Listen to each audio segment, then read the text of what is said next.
Welcome to Self-Care Tips. I am Irene Joroge, and we're going to talk about getting the most of your fridge. It is difficult to imagine life without a refrigerator.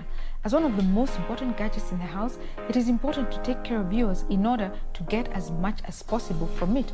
Fridges run mainly by electricity, although there are models that are run on gas or even paraffin.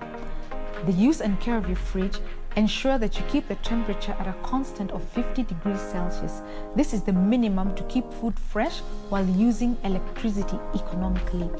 Pack foods carefully, but avoid placing them tightly together in order to allow circulation of the cooling air. To prevent foods from drying out and having mixed flavors, always cover foods. Small plastic containers and polythene bags usually come in handy for this purpose. Always allow food to cool before placing it in the fridge. This will help to save on your electricity bill because hot food raises the temperature of the interior. To save costs further, avoid opening and closing the doors of the fridge more than is necessary. Clean and defrost your fridge regularly to improve its efficiency. The deposit of hard ice makes it use more electricity. Easy ways to defrost your fridge. Follow the manufacturer's instructions. Turn off all the power and turn on the thermostat to defrost. Remove all the food and leave the door open. Place a drip tray covered with newspaper under the freezing unit. Remove all the shelves and wash them. Remove the ice trays, wash and refill them with fresh water. When all the ice is melted, clean the middle with a weak solution of bicarbonate of soda. Do not use soap and dry it thoroughly. Set the thermostat, restart the power, clean and replace the food containers. If you intend to leave your fridge unused for a long period, leave the door open. This will ensure free circulation of air and will prevent mold and odor from building up. This has been Self-Care Tips on how to take care of your fridge. I am Irene Joroge.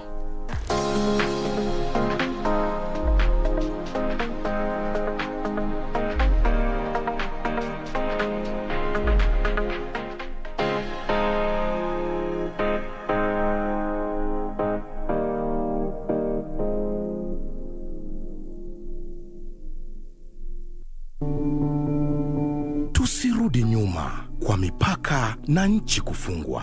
Tusirudi kwa biashara na shule kufungwa. Kwa kutoweza kukutana. Kwa kutengana na tuwapendao. Tusirudi nyuma. Na kuhitaji unikinge, pata chanjo. Ili tuendelee na maisha vizuri. Na kuhitaji unikinge, pata chanjo. Na kuhitaji unikinge, pata chanjo. Na kuhitaji unikinge, pata chanjo. Na kuhitaji unikinge, pata chanjo. Ili tuendeleze maisha bora kwa ajili ya wapendao, nchi yetu na usoni wetu. Kwa ajili yetu sisi sote, pata chanjo. Kaa chonjo. Kuhakikisha nchi yetu na uchumi wetu umestawi katika uwazi. Tusirudi nyuma.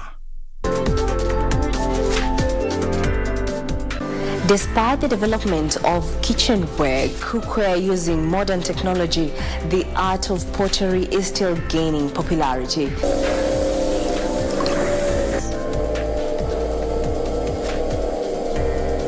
The process proudly brought to you by Buchan Furnitures Limited. Local manufacturers of quality office furniture and dealers in quality office equipment like fireproof safes and cabinets. For orders, visit our showroom at Uniafric House, Koinange Land off Koinange Street.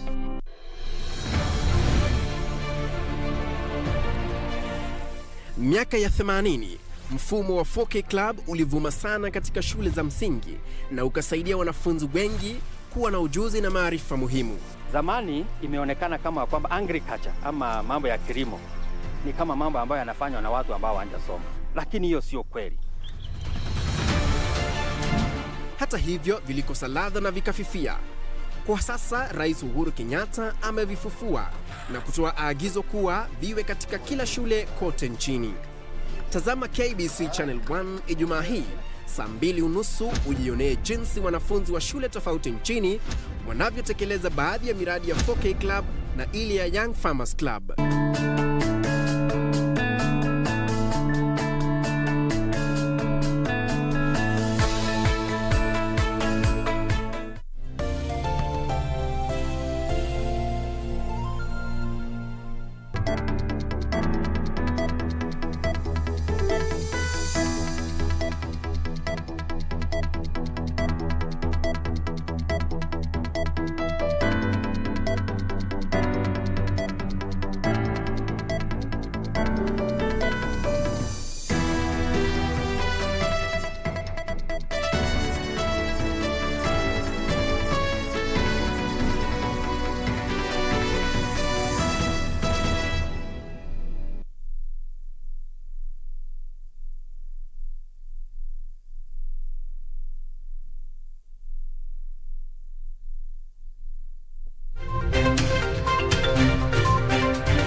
Good evening, and thank you for creating time to join us on a Prime Edition tonight, the 26th day of January, the year 2022.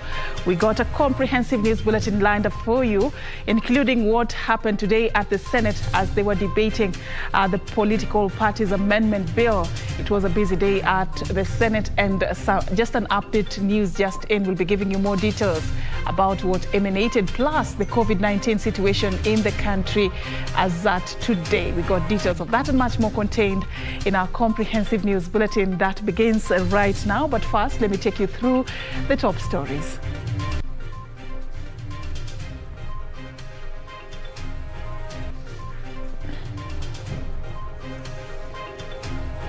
All eyes on Parliament. Senate passes the political parties amendment bill as the National Assembly makes yet another false start. What we are doing like this particular time, we have already a learning advert to replace the teachers who have left the commission. And hitting the ground running, ANC, UDA and Ford Kenya in a joint hunt for political support.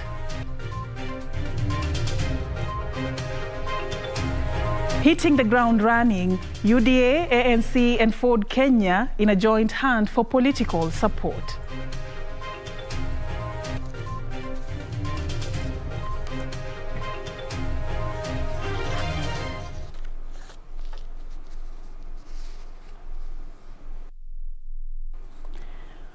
All right, let's kickstart this bulletin with our top story. Our sign language interpreter tonight is Lucy Mwaura. My name is Serfine Achieng Oma. Now, the National Assembly is expected to resume sittings on Tuesday next week after a one-week break that was occasioned by the failure by legislators to constitute the House Business Committee. MPs have been notified of next week's sitting after the House leadership communicated to the Speaker of intention to rescind the rejection of the House Business Committee. Majority Whip Emmanuel Wangwe expressed optimism that the proposed list of members to the House Business Committee will be adopted by the House on Tuesday. MPs allied to the Azimio la Umoja movement will endeavor to overturn this week's vote against the House Business Committee membership when the House resumes sittings next Tuesday. House Speaker Justin Muturi has instructed the clerk to publish the order paper in accordance to Standing Order 38 that requires the order paper to be published at least 12 hours before the particular sitting. This follows the submission of list of nominees for appointment to the House Business Committee by the leadership. Majority Whip Emmanuel Wangwe terming Tuesday's vote as an ambush by MPs allied to the UDA, saying they had numbers to overturn the vote. The tactic they used yesterday was an ambush, and we learned it a hard way. The generals are ready, and from the day we are going to resume duty as their head, I'm prepared now.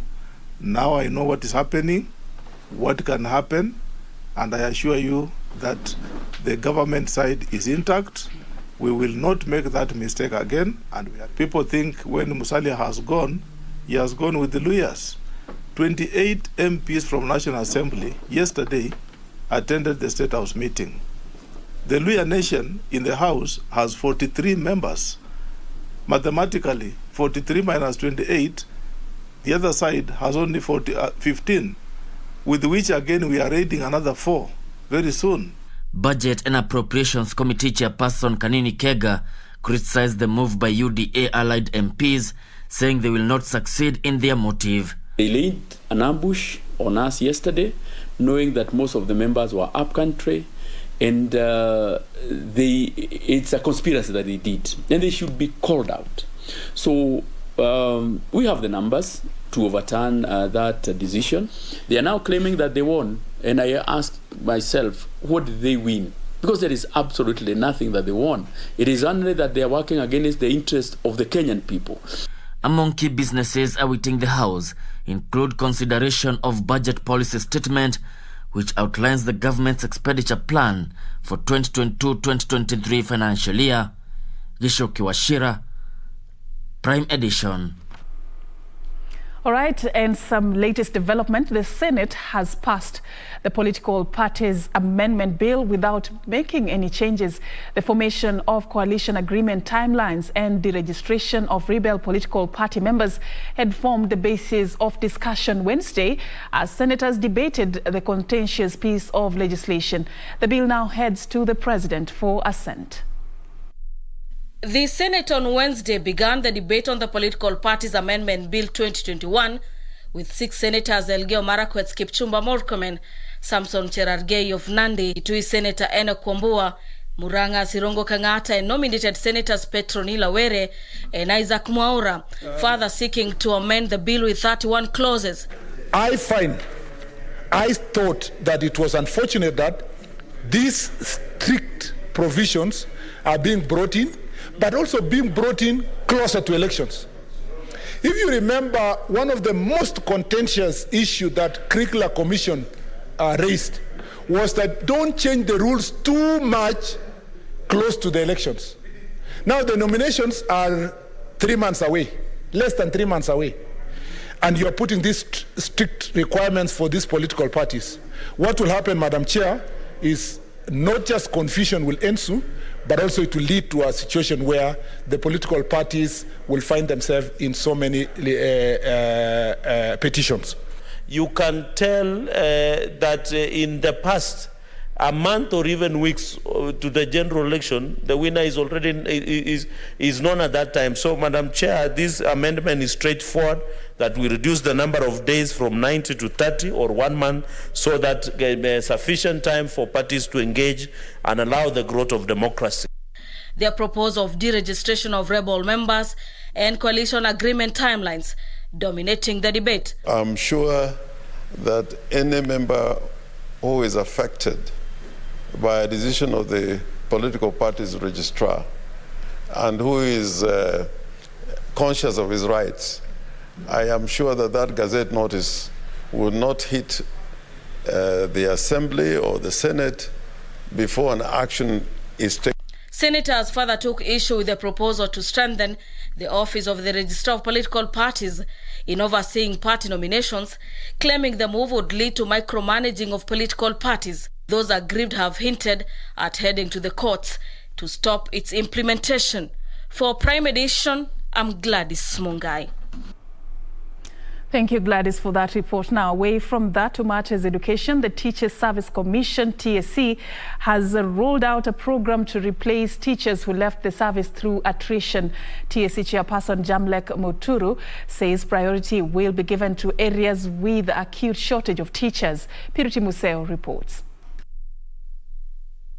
The Teachers Service Commission, TSC, has embarked on a recruitment exercise to replace teachers who left the service for various reasons. As a commission, what we are doing like this particular time, we have already aligning ANDVAT to replace the teachers who have left the commission in this county through natural attrition. We have already been replacing for the last 3 years teachers that have left the profession or the commission, and we are going to add more teachers. TSC National Chair Jamlek Muturi, who spoke in Tambach Teachers College in Elgeyo Marakwet County, urged unemployed teachers to take advantage and apply for the vacant positions. Hard challenges in some areas that are hard-to-staff areas. And as a commission, we are going to ensure that those areas where the deficit is very glaring, we are going to ensure that when you do staff rationalization and when we also deploy the newly posted recruiting teachers, then you are going to consider those areas. He noted that the government was working towards increasing the number of teachers in schools to improve the quality of learning in all government institutions. Our message was very simple, that we work together with various stakeholders so that we can enhance performance. We can also create an environment where teaching and learning can be effective and can be done well. TSC has been on the receiving end from teachers' unions and leaders for failure to post teachers and end the acute teacher shortage. Purity Museo, Prime Edition. Now, 3 senior managers of the Kenya Power Company arrested in connection with a nationwide power outage experienced 2 weeks ago have been released on a 1 million shillings cash bail. The 3 denied 2 counts of sabotage, even as 6 of their colleagues were released due to lack of sufficient evidence. Before Kahawa Law Court's Chief Magistrate Diana Mochache, the 3 managers, Raphael Ndolo Kimeu, David Mutitu Kamau and Julius Karani Mwaniki, denied that they were to blame for the blackout which engulfed parts of the country a fortnight ago. The 3 are accused of failing to maintain and reinforce the Dandora-Embakasi high-voltage power lines used for the supply of electricity to citizens of the Republic, leading to the power outage. In the second count, it is alleged that the 3 willfully neglected to attend to the Dandora-Embakasi high-voltage transmission power towers, which had been vandalized. The board of management, yes, the board of management and other senior managers are. There's an intention to arrest them and charge them with some of these offenses, probably negligence, but probably I don't know exactly how they're going to word it. But if the offense right now these guys have been charged with is only for negligence, then again.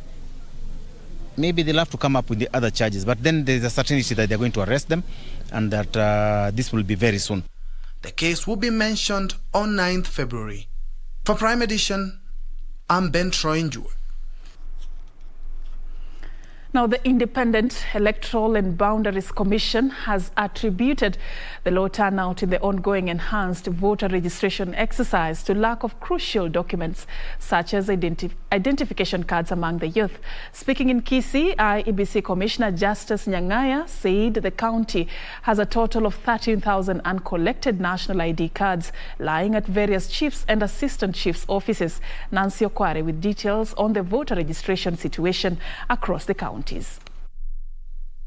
With only 11 days left before the second phase of enhanced voter registration exercise closes, voter apathy continues to characterize the all-important electoral process across the counties, even as the Independent Electoral and Boundaries Commission targets to enlist 4.5 million new voters. In Kisii County, IEBC has blamed structural challenges posed by some stakeholders for the low turnout. IEBC Commissioner Justice Nyang'aya saying that 13,000 national identification cards were still uncollected, with another 10,000 yet to be processed since October last year. Young people was our target. Please let them know that we are waiting for them to register them. They have a big role to play in electoral governance in this country. And if they don't do that, others will do it for them. A similar situation was witnessed in Murang'a County, where IEBC officials have decried low turnout. Murang'a County Elections Manager Joseph Mukewa disclosing that since the exercise kicked off last week on Monday, they have managed to register 5,575 voters against revised set county target of 156,632 voters. Ni percentage ya 3.5, kwa hivyo bado tuko chini sana. Hii zoezi ndilo la mwisho. ndio kuelekea uchaguzi wa tarehe 9 mwezi wa 8. Kwa hivyo hatukutakuwa na nafasi nyingine. Sometimes we even have a youth that has an ID and they will show you the ID on your face and they will tell you that they are not going to register. That is very unfortunate. 5-1 5-4 5-1 8-1. In Garissa County, the Independent Electoral and Boundaries Commission is urging the political class to mobilize the public to register as voters in their respective counties. Garissa IEBC election manager Hussein Gure says the county is witnessing a low turnout and politicians can play a vital role in reversing the trend.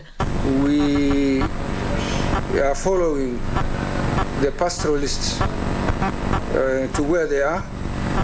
With our registration teams to be able to register them, and when they come back later on during the election, they will be able to vote. Nancy Okwari, Prime Edition. And Deputy President William Ruto, ANC leader Musalia Mudavadi and Ford Kenya leader Moses Wetangula today held a joint rally saying their newly found political coalition is unstoppable. They were speaking at the ASK showgrounds in Nakuru. Tabitha Karanja, associated with the Keroche breweries, was among leaders who joined the Ruto allied team during the rally. Ben Shumba reports.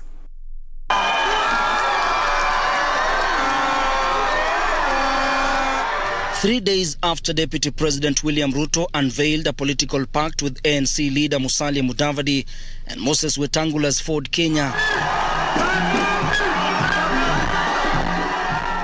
the three held their first joint rally in Nakuru County. We have come here to stand together as members of UDA, ANC and Ford Kenya so that we can resist the temptation to take our country back to ethnicity, division and violence. We are here because our ideologies are getting together. We want to have a Kenya where everybody has a sense of pride, a sense of ownership. The leaders accused the One Kenya Alliance principles of using intimidation to advance their political agenda. We are united by the things that bother our nation, and that is our bond. The leaders urged residents of Nakuru to resist any attempts by a section of political leaders to divide them along tribal lines. Tumeona ya kwamba Mheshimiwa Musalia Mudavadi, Mheshimiwa Moses Wetangula na naibu wa Rais William Ruto wameungana wakiongoza vyama vya kitaifa kuhakikisha kwamba taifa letu limewekwa kuwa taifa moja. Hawa ndio sisi community ya Waluya tulikuwa tumengojea waseme vile wamesema na Ruto namna hii. Kwa hivyo tumelock Western. Hakuna kitu kingine. Sisi tuko pamoja. Sisi pale Pwani tumesema hii serikali ndio itakwamua uchumi wa pale Pwani ili kila Mkenya afaidike na uchumi wa pale Pwani. Ruto used the rally to unveil aspirants such as former Keroche Breweries Limited Chief Executive Officer Tabitha Karanja, who is eyeing the Nakuru senatorial seat. After the Baringo and Nakuru political rallies, Deputy President William Ruto, ANC party leader Musalia Mudavadi and Ford Kenya's Moses Wetangula will lead to Bungoma for yet another political rally on Friday. The three leaders are expected in Kirinyaga County on Saturday for yet another political rally. With less than 200 days before the August polls, the leaders maintain their partnership is the only one that will transform millions of Kenyans who are living in abject poverty. Reporting for Prime Edition from Nakuru County, I'm Ben Chumba. Thank you, Ben Chumba, reporting from Nakuru County. That report is taking us to our first break on Prime Edition. To stay with us, we still got more lined up ahead for you.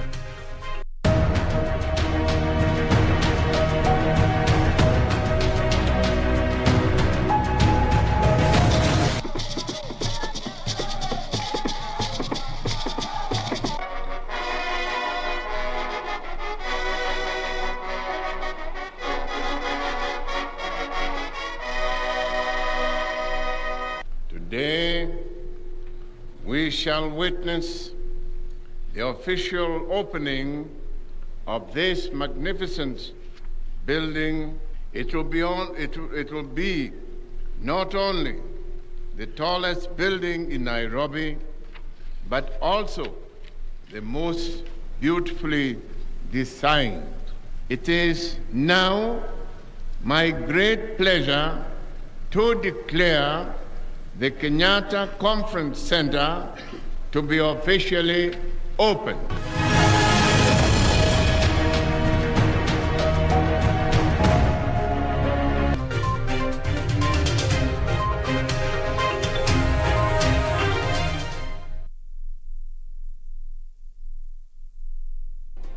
Do you have a news story to share with KBC? Get in touch swiftly on email news@kbc.co.ke or call 0723-892-654 or 0734-780-124.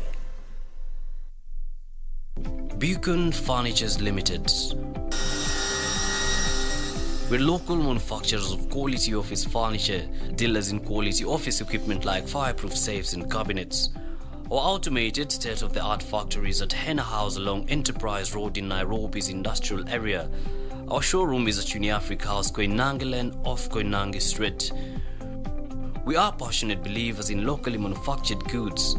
When you and I buy locally made furniture, we impact on the livelihoods of our brothers and sisters. For orders, visit our showroom at Uniafric House, Koinange Lane off Koinange Street. Buchan Furnitures Limited. Jenga Kenya, tupate ajira. We'll share the same room, yeah. Put your provide a bread. Is this love? For I was a soul who was lost, and my life was in dismay. For among evil forces in which I played, be good to the people on your way up the ladder, cause you meet them on your way down. Cross the way.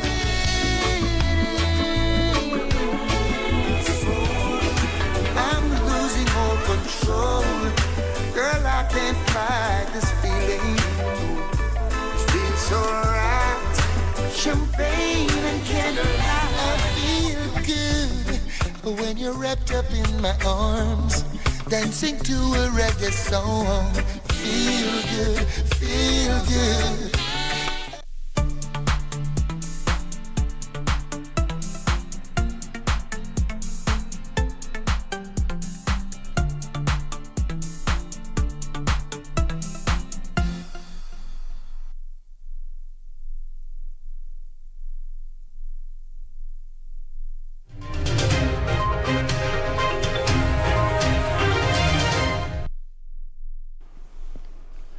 Welcome back and thank you for staying with us. Now on to the COVID-19 situation in the country. COVID-19 positivity rate stands at 3.3% today. This is after 182 people tested positive from a sample size of 5,477 tested in the last 24 hours. From these cases, 173 are Kenyans and 9 are foreigners. 99 are male while 83 are female. Total confirmed positive cases now stand at 320,766. 3 patients succumbed to the disease, all of them being late deaths that were reported after conducting facility record audits in the month of January 2022. Cumulative fatalities are now at 5,565. All right, let's move this forward. Post-mortem examinations and collection of DNA samples from bodies recovered along River Yala began on Wednesday amid calls by human rights defenders on the government to establish a DNA repository for all Kenyans.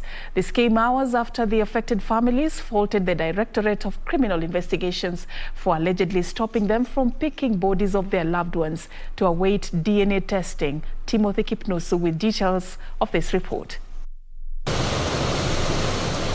Families who had earlier identified bodies of their kinsmen at the Yala sub-county hospital mortuary breathed a sigh of relief after a special team deployed from the Director of Criminal Investigation Headquarters finally pitched tent at the facility and began the preliminary processes. As we speak, the postmortem process is now underway.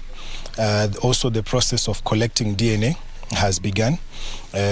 We are expecting that this process will take in the minimum 2 days.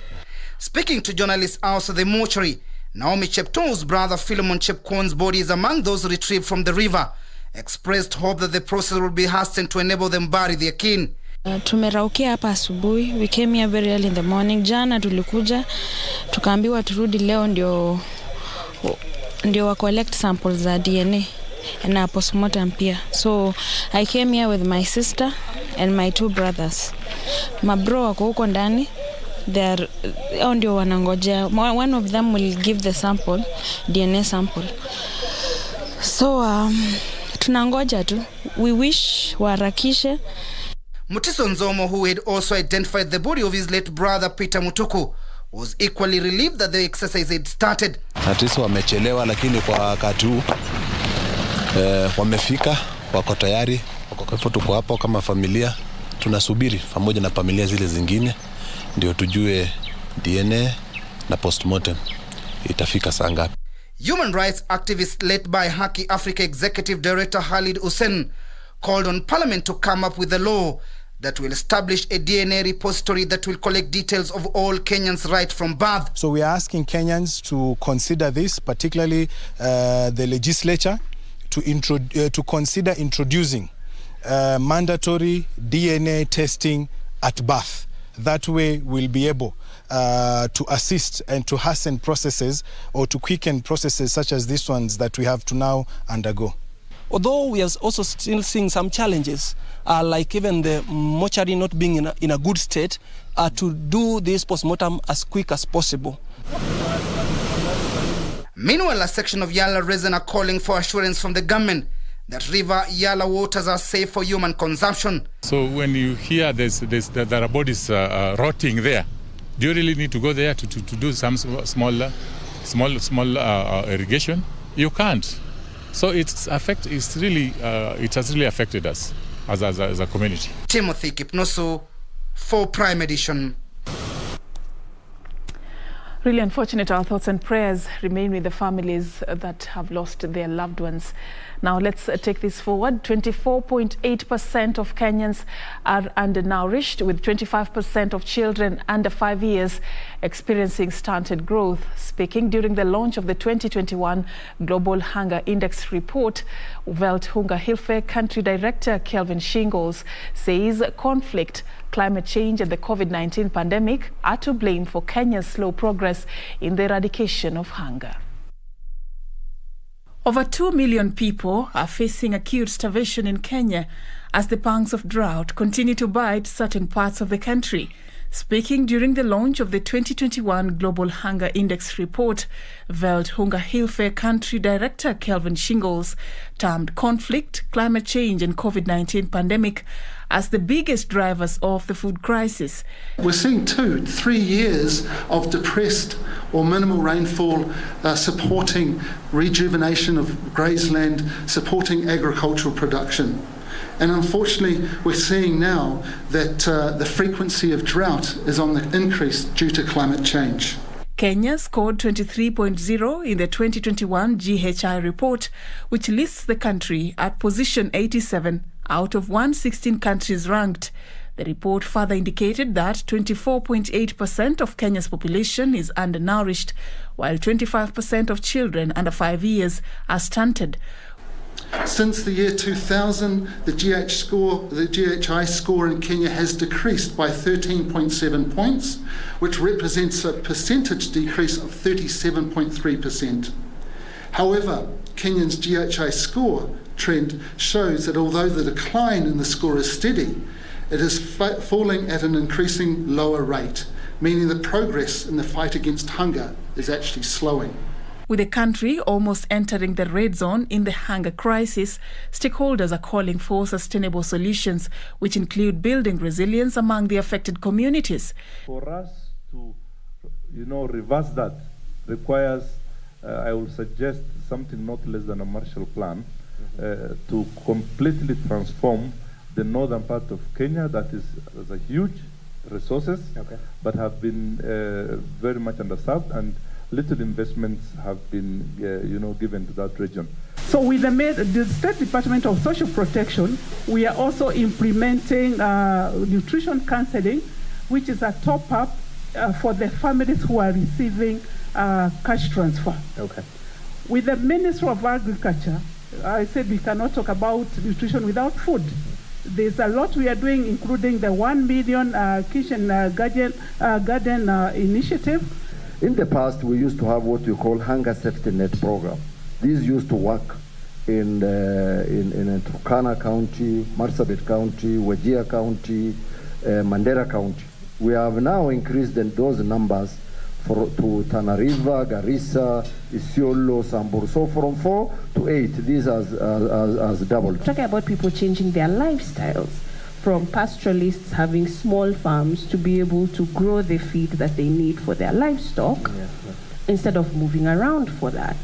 And this is how we can change the way we fight climate, and we are able to reduce conflict. This is the 6th publication of the Global Hunger Index, which is a tool designed to measure and track hunger at the global, regional, and national levels. Now, the Indian government has encouraged Kenyan investors to invest in India owing to the cordial relationship between the two countries. Speaking while celebrating their Republic Day, the High Commissioner to Kenya, Dr. Viranda Paul, said the two flourishing democracies have developed a wide-ranging partnerships in diverse areas, which include medical tourism and in the energy sector. And as Ruth Wamboi reports, India has committed to enhance bilateral relations despite the COVID-19 pandemic that has strained most economies around the globe.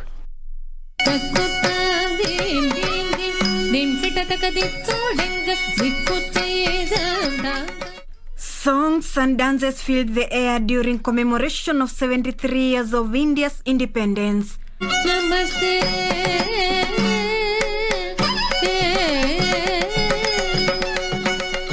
The message of peace and hard work was dominant as the Indian community in Kenya and around the globe celebrated this milestone.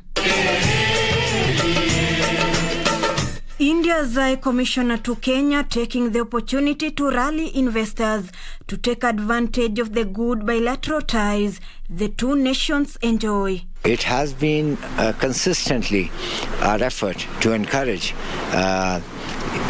Indian investors to invest in Kenya, and also Kenyan investors to invest in India.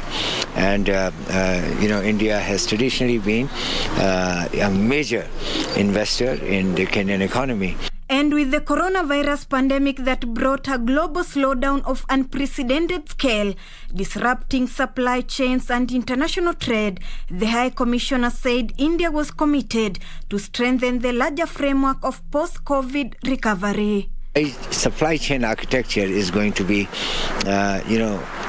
redesigned, if I may say.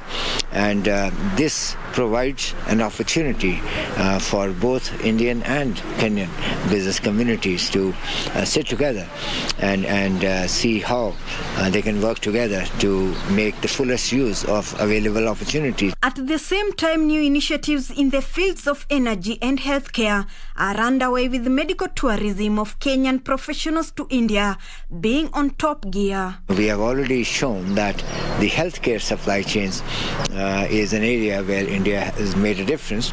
In our interactions, we have been advising them, to keep our eyes and ears open, looking for opportunities and make the best use of what we have.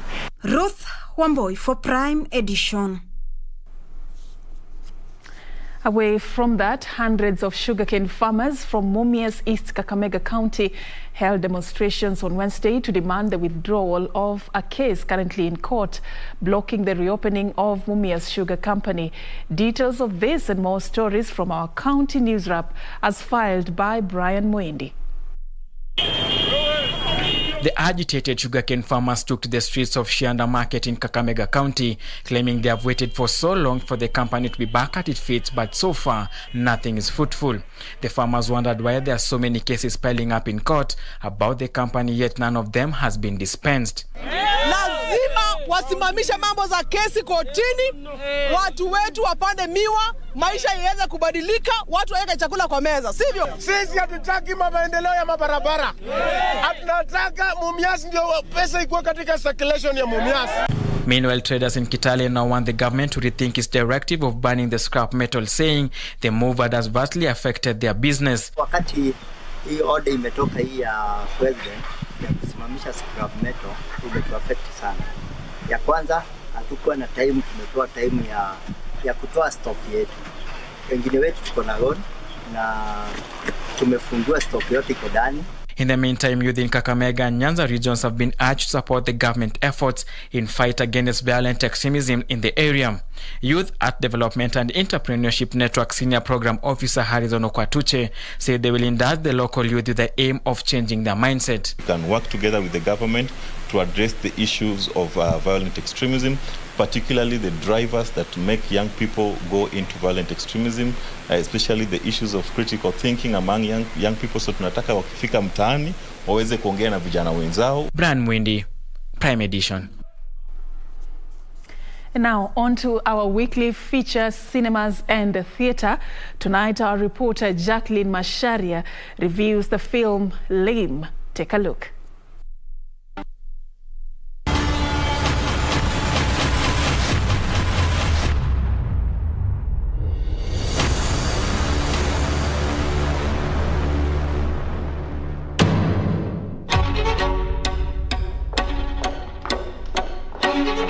Lame, a film from Eldoret, presents the story of Lame, a young man interested in solving issues affecting farming in the region, and Tasha, who has the key to pushing the ideas to government policy makers in agriculture. Imagine amekama up na project yenye inaenda kusaidia agriculture. Lakini shetani ni nani buda? Through ill fate and Lame's attraction to Tasha, the two mess up opportunities for these. From strangers to adversaries, Lame and Tasha have to find a way of working together if they are to succeed in pushing through with their ideas. Starring Octavia Zonyango, who plays the character Lame, and Kui Gitonga, who plays the character Tasha, the film is slow-paced, youthful, and showcases a different urban landscape from the ordinary urban Kenyan film, which are mainly set in Nairobi. So we partly auditioned, and this involved me watching theatre people doing their stuff. Because Octavius is a thespian. He acts both on stage and in film. So that's why I picked him as a good actor. Koi, I had worked with her earlier because we had casted for another film initially, the role of Tasha, among others. Produced by B. Cosmas and directed by Joan Rispa Kirago, the film, made possible by Kenya Film Commission's Film Empowerment, differs from Hollywood's style of storytelling in film. There is a mix in the use of Kiswahili and English. Realize that youths actually have to know that solutions lie with them, that we don't have a savior for their joblessness, for their idleness, for anything that afflicts them. But if they take issues into their hands and try to solve them, like the one in terms of farming, they can be significant, or they can contribute to solving issues outside of their comfort zone. That's why we centered it in Eldoret. Silence on set. Lame went to screen at Rupa's Cinema in Eldoret and Sin Cinema in Nairobi and Alliance Francais in Mombasa. It was nominated and screened at European Film Festival 2020, Uganda International Film Festival 2020, and Real County Film Festival 2020. Commissioned by funding productions, we are increasing in terms of the quality of the product that we are taking to the market, so that if it's Netflix, if it's Showmax, if it is Viusasa, if it is TV, if it is Mnet, if it's all this, then they can actually buy our production because now we have the capital. We shoot a movie, for example, in Kamukunji Estate in Eldoret. And in December, we come and show that film among other films. People actually get to know that we have Kenyan films. Kenya Film Commission is strongly going to high schools with film clubs to establish films. And also, as filmmakers, even in Eldoret, I've been going to different high schools in the region, teaching students about Kenyan films. So you see, when these people graduate, so I believe that in the next generation, then the market for film will have actually spread so much. Jacqueline Masharia for Cinema and Theatre.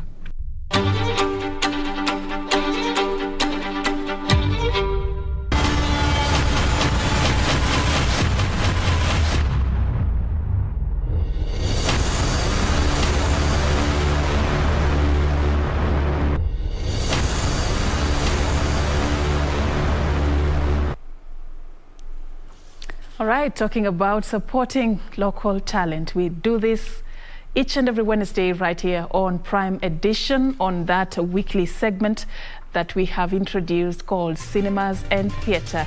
Great reporting there by Jacqueline Masharia. That report is taking us to our another break on Prime Edition. Remember, there's still more lined up ahead for you. Matter Sports will be coming later with Richard Munga, but first, Caroline Jenga will be bringing you the latest from the world of business. Do stay with us.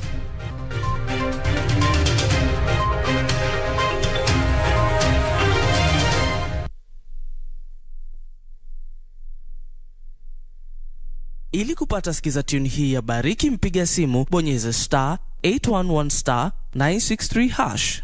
Baraka zinapowaendea watu, Mungu ninakuomba umbariki huyu ambaye anapiga simu, umbariki na hata umuinue, umfungulie njia yake, aende ainuliwe na kuwe mtu ambaye ni wa kuinuliwa. Ninapoenda kuipokea, Mungu fika mbele yake.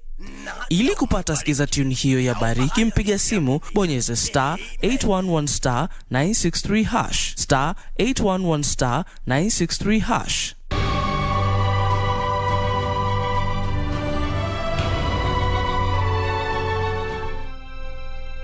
Taking Isaac to Moriah, we'll sacrifice to the Lord.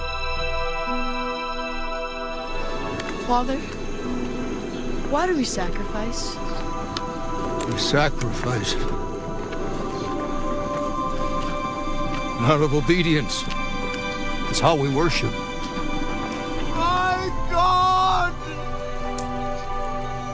Have mercy, oh God! Where is the lamb for the burnt offering? The Lord will provide himself a lamb.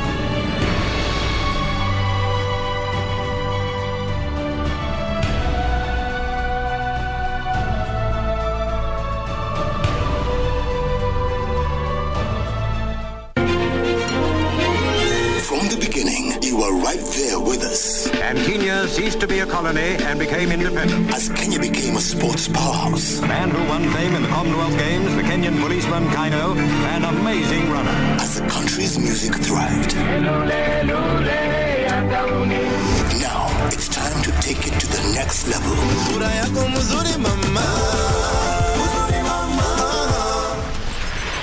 KBC English Service, Radio Taifa, and KBC Channel 1.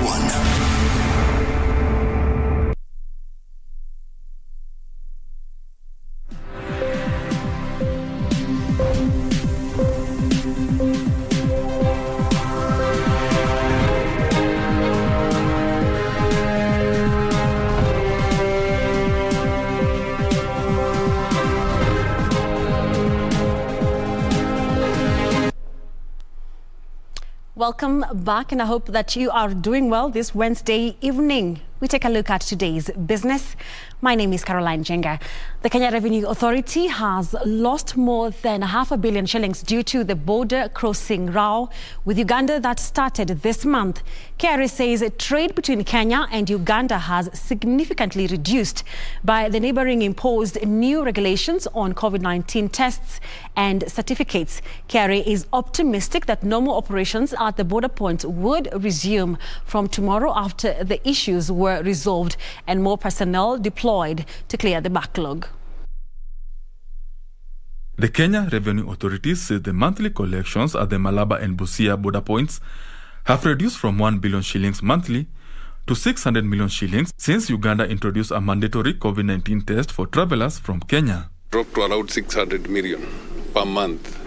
And this is courtesy of the challenges that we have been having with COVID. As you are aware, Commissioner talked about the traffic jam that was at around 70 kilometers. KRA officials say the traffic snarl-up saw the taxman lose out on collections from mainly sugar and animal feeds that are imported from Uganda.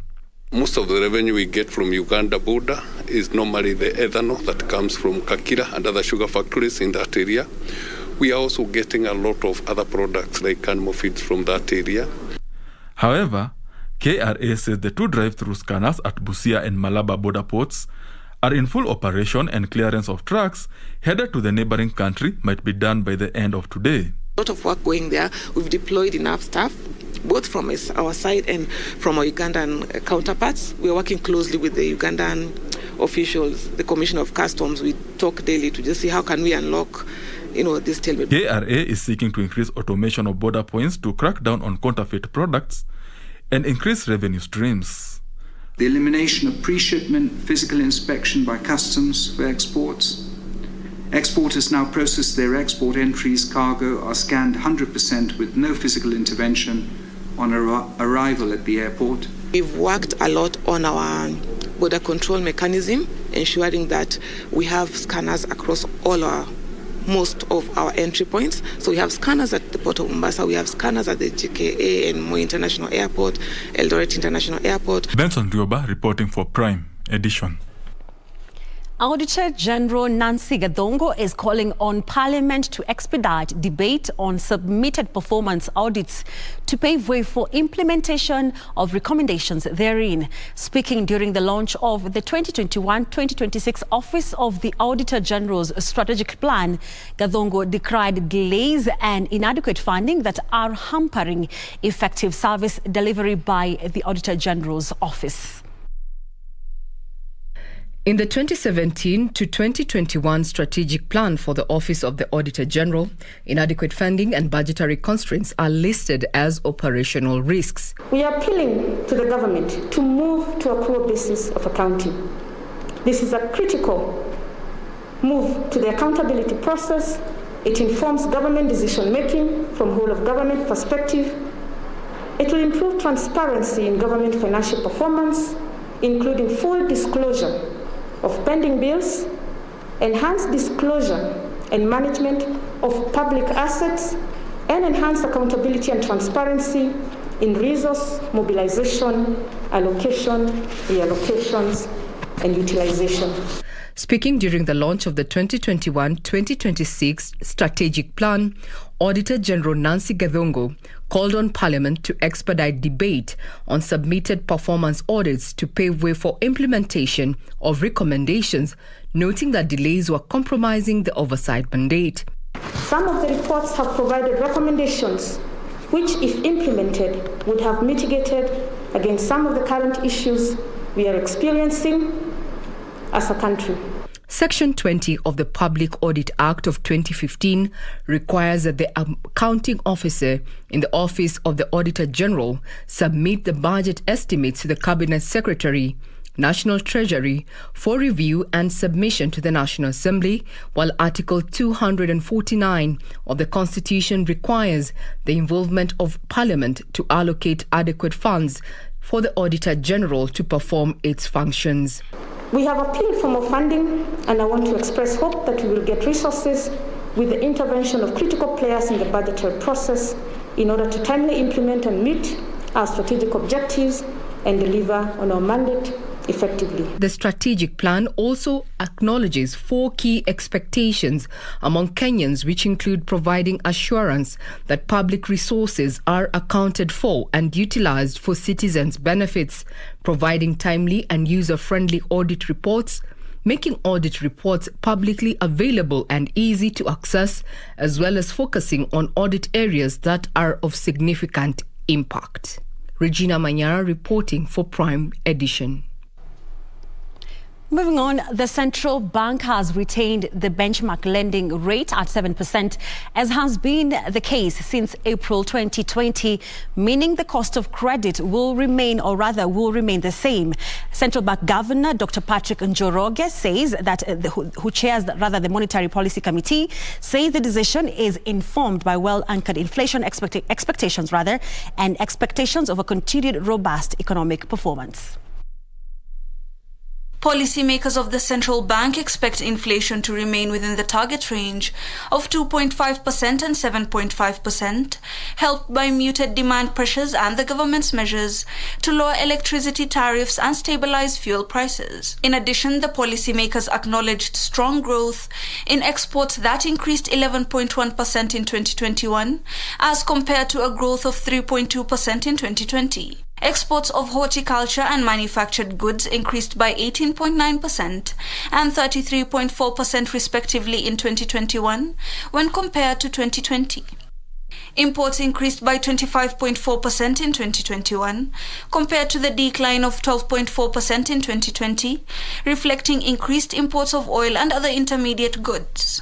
The Monetary Policy Committee notes that the banking sector remains stable and resilient, with strong liquidity, lenders reviewing their business models to leverage on technology, and enhanced capital and liquidity buffers. Policymakers say private sector credit increased to 8.6% in December 2021 from 7.8% 2 months earlier, and the number of loan applications was strong in December, reflecting improved demand with increased economic activities. However, the central bank says uncertainties in the global economic outlook have increased, reflecting elevated risks from COVID-19 variants, supply chain disruptions, oil price volatility, and inflation developments.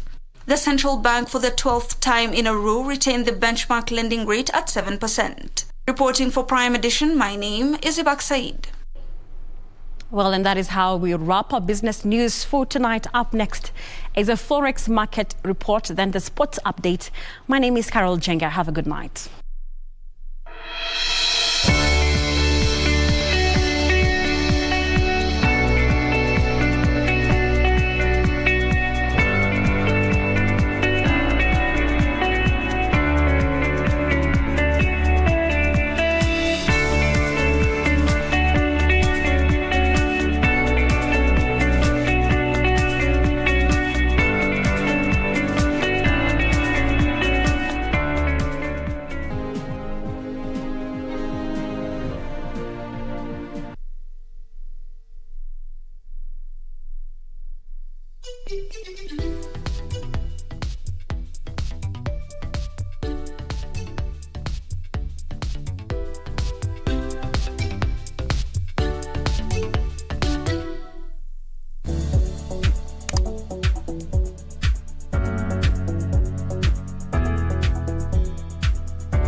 Ungenieleza ukweli kutokea mwanzo, usingekuwa mahali hapa sasa hivi.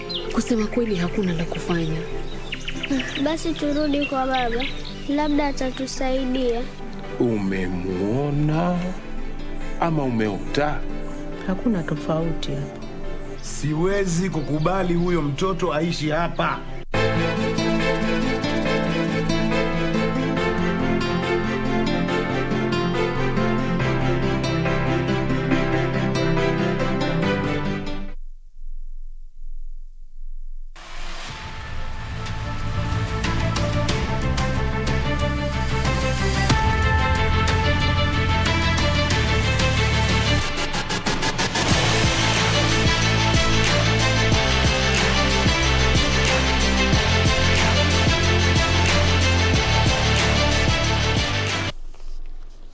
Oh, good evening. I'm Richard Munga with a daily sports update.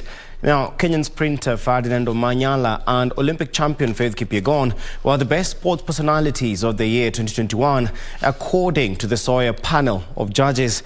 The two Kenyan greats were awarded for their outstanding performances in 2021, alongside other sports personalities who won 10 other different categories at the Sawyer Awards Gala held last night at the Bukungu Stadium in Kakamega County. The 2021 Sawyer Awards Gala, the 18th edition of the annual ceremony that has recognized Kenyan sportsmen and women for their hard work, was held in Bukungu Stadium. And who else than Ferdinand Omanyala and Faith Kipyegon to steal the show in Kakamega County? Omanyala's 2021 performances in the sprints that saw him set the national record for their 100 meters was named the Sportsman of the Year, while Faith Kipyegon, the 1500-meter star who ended Sifan Hassan's dream of an Olympic triple at the Tokyo 2020 Olympics, took the Best Women of the Year 2021 award. I've been watching this event on TV for the last 3 years, 3 awards, but now it's me being watched here. So it's a pleasure, and I thank everyone for, the organization and everybody for doing this. It's motivating, and it's also something that shows people appreciate what I'm doing. Like what to say. Thank you so much. I'm so grateful today. DG Kakamega County, Senator Kakamega County, and President Nook. Thank you so much. I'm so delighted today to be here in Kakamega. Olympic marathon champion Eliud Kipchoge, who also won a second consecutive Olympic gold in Tokyo, having taken the marathon gold in Rio, Brazil in 2016, was named the greatest of all-time athlete. I therefore accept this recognition award on behalf of all athletes who went beyond their comfort zone, who were super resilient, super courageous, and super patriotic, and who demonstrated how even a world facing the unpredictable world of COVID can still be united by sports. Kipchoge, who won silver on the track in Beijing and bronze in Athens, has been a great athlete on the road, winning a total of 9 world marathon majors besides the 2 Olympic gold medals. 2-time World Olympic champion Simon Kibai and Nancy Chelangat, the only Kenyan athlete to win a medal at the Tokyo 2020 Paralympics, were named the best sportsman and woman of the year living with disability. The National Rugby Sevens team Shujaa, currently in Sevilla, Spain for the 4th leg of the HSBC World Series, was named the best men team of the year, while Sekafa champions Vihiga Queens was named the best female team of the year. The Queens coach Charles Okere was recognized for being the best coach in 2021. Heringston Wanyonyi, the world under-20 race-walk champion, and Teresia Mudhoni took home the most promising male and female of the year awards.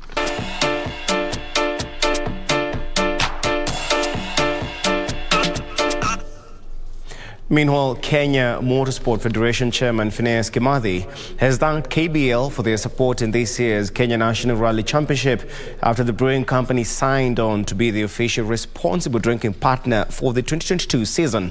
The season opener is set to kick off in Kajiado County on January 29th, where competitors will gear up for an exciting championship that will see them race in over 13 counties throughout the year. The Kenya Breweries Limited, through its beer brand White Cup Lager, will be the official responsible drinking partner for the 2022 season of the Kenya National Rally Championships.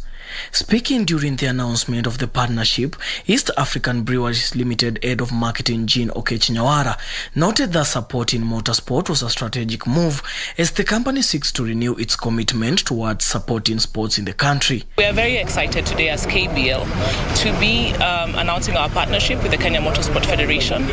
Over the past 100 years, KBL has been a committed contributor and partner in the sports industries. Commenting on the partnership, Kenya Motorist Federation Chairman Phineas Kimathi thanked Kenya Breweries Limited for their support in this year's Kenya National Rally Championship edition, saying that their inclusion will be perfect fit for the competition and an addition for Kenyan motorsport industry. We're happy because Kenya Motorsports Federation has continued to excel in many areas. Our drivers from Kenya have won the Africa Rally Championship for the 6th consecutive year, and we've also managed to win the inaugural FIA Africa Rally Championship junior title. The 2022 Kenya National Rally Championship season opener is set to kick off in Kajiado County on January 29th, where competitions will gear up for an exciting championships that will see them race in over 13 counties throughout the year. For Prime Edition Sports, I'm Daniel Mwendwa.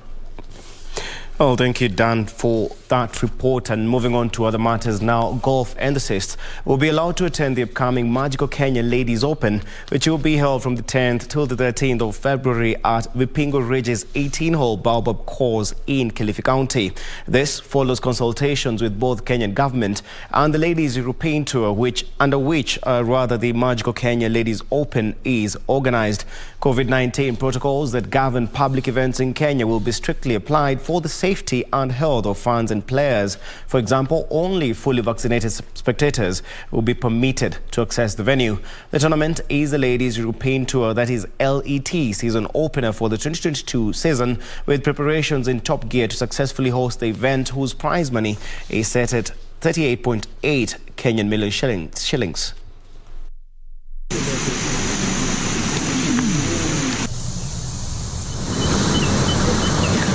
Go.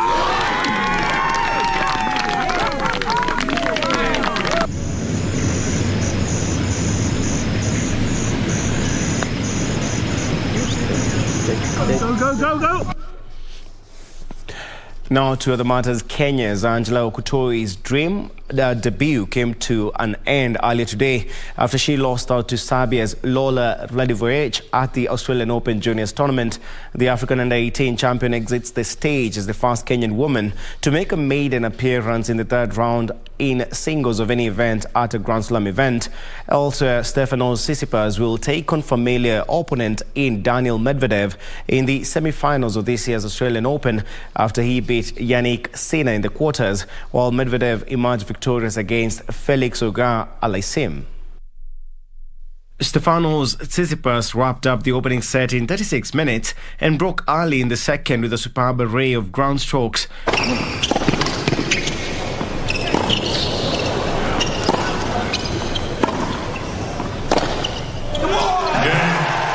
20-year-old Sinner was unable to lay a glove on the Tsitsipas serve, and it was the Greek who again broke early in the third, teeing up the moment with a stunning backhand winner. I was really fired up myself to bring the best out of my game today, and I tried to get my level as high as possible, because I knew that I need to form that kind of standard from early on. Meanwhile, title favourite Daniil Medvedev saved a match point before producing a stunning comeback against Felix Auger-Aliassime.